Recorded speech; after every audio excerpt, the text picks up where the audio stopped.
You always pick on me, Gary.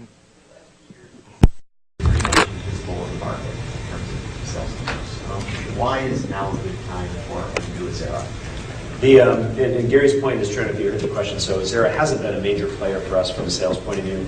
We actually ended production of Azera quite a while ago, and have just been slowly selling down the inventory. The 2011 volumes that you saw for Azera were very, very light. That was part of our plan. It wasn't one of our focus models.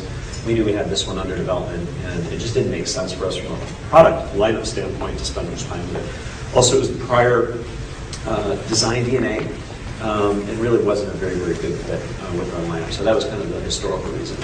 Why it makes sense now, I think Mike explained really, really well. And part of our four-cylinder strategy with Sonata was knowing that we had this card up our sleeve, that we had the Azera under development.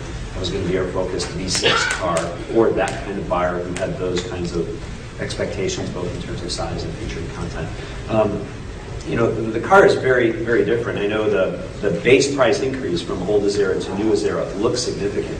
The reality is we sold very few base Azeras. Most of the Azera volume was on the limited side. And it's interesting when you do that comparison, right, John? Yeah. The old Azera with the limited package and navigation was $31,845. Yeah, $875. Yeah. And right now we start at 2012 model year at $32,000. So it's basically the same price as the old model, with very, very similar level of content. So the price positioning is the same. That was the iMix model. You know, now that's the base model, and we've taken it up a step. So, long answer. I hope that gets you where you want. Mark, what are the size differences between last Azera and this one? Between the last Azera and this one, I don't remember off the top of my head, but it did get significantly bigger in terms of overall length and wheelbase. But I'll get you the exact specific figures. But a fun fact, the new Azera is still shorter than a Honda Accord.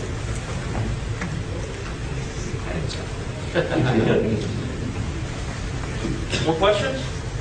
Okay. Wait, I have a not a question, but a suggestion for it, because this Genesis Coupe, the 3.8, has the most remarkable engine sound, and I was thinking of just the right word for you guys to use in your reviews. If you wanted to achieve a Dan Neal kind of Pulitzer Prize-winning writing style. So my suggestion is the word sonorous. Sonorous. No, okay, I knew we'd lose Tony. I knew we would lose Tony on that one. Enjoy that. Let it, when you drive that car on the track, I think you're going to be impressed with the quality of that sound. It sounds great. When will these cars be dealers? John? Dealership availability. So for the Genesis Coupe, we're looking at mid-March. For the Azera, for 2012 Azera, will be in dealership sometime in March. Sometime in March. Pretty soon, Steve. Are these all electric steering or some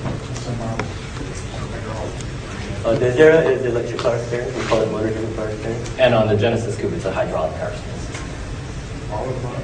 Yeah, all the models 2.0 and 3.0 are both hydraulic steering. There was a lot of stuff in that presentation, obviously. Is it all on the slide? Yes. Every slide. All these specifications and details and Everything. Every slide, Tony. Gary? Is the Azera powertrain in another vehicle, or is it exclusive to Azera? It's exclusive to Azera. I think Mike showed a chart where we show our powertrain differentiation. The 3.3 GDI is only available on the Azera. What level of production are the cars? They are. So this is always our approach. Our desire is always to give you guys cars that we can say this is exactly what the customer is going to get. It does take away the excuse that if you don't like something, we can say, oh, we're fixing that in the final production cars. But these are actually final production cars, and we have no excuse. If you find something you don't like, trust me, the first retail units are going to be just like it. Although if you do find something you don't like, and we agree that it's something we need to fix, we will fix it as soon as possible. Will it built in Korea and sold globally? Both of these products, yeah. Brett? How many units do we have to sell for the balance of the units of production we have of Azera? Oh, yeah, we're not going to share any production or sales estimates because the only thing I know for sure is it would be wrong by the end of the year. In Chicago, you mentioned that you're having a problem keeping up with demands for some of your cars. Are you going to be able to fix that, or this is going to slow down your momentum in growing? Our focus in 2012 is growing, truly growing quality, delighting customers. You saw Defy, Design, and Delight. You didn't see sell more cars as a primary focus for us in 2012. We're going to do as well as we can, but we are truly focused on delivering a perfect product to every customer and having a great interaction every time with every consumer. So this year's focus is not volume. We're definitely going to be short of what we could sell. But there's no plan right now for any change to that situation. That makes sense? Sue? You're changing your marketing plans in any way for this year, or are you going to go with what you're doing? We are, and part of that is consistent with what I just said. So this year for us, we want to build customer satisfaction. We want to build the strength of the brand. So you're going to see more higher level brand focused advertisement and less in the lower funnel area. Less, come to our store and buy this car. It's on sale now.